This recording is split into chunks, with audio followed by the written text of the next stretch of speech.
Many years ago, I was reading a psychology book, and there was a story about a lady, and she had an issue about uh, germophobia, something like that. She had to clean the house 3 times a day.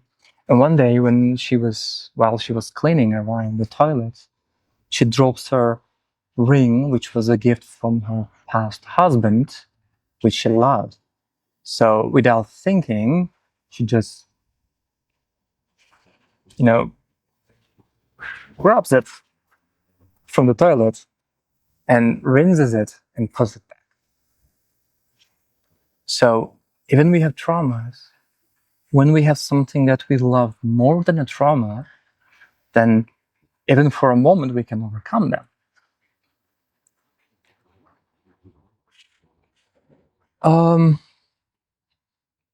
Many years ago, I was in a relationship, and she went to a different country for like 3 weeks, a month.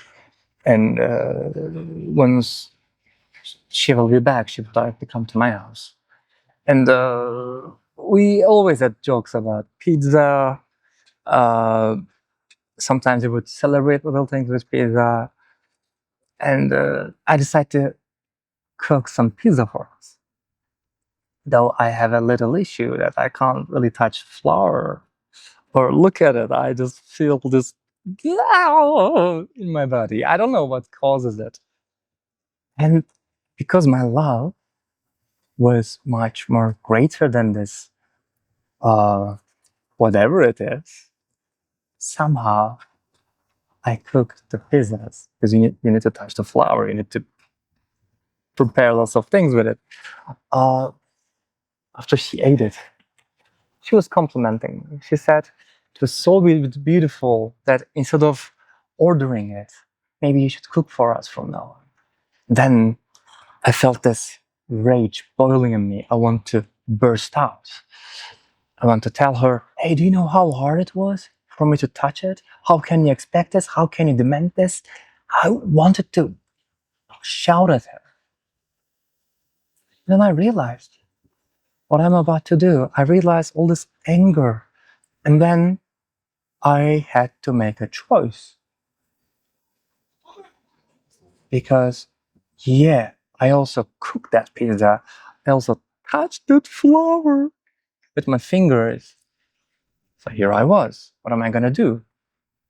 Did I accept or reject? Do I burst out or thank her?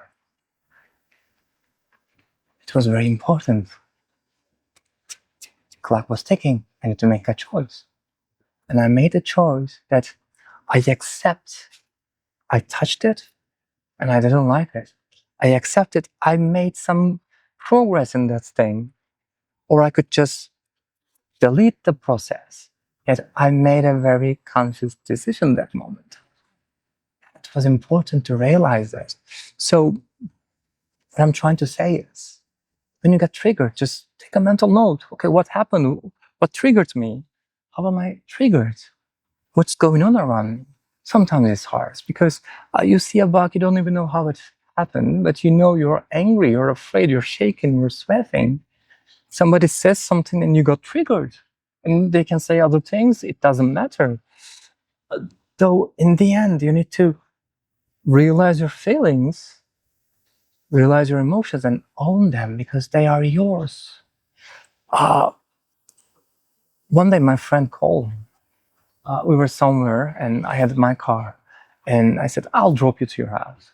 He called me and said, after he watching how I drive, he realized he had to make a decision about how he rides the car.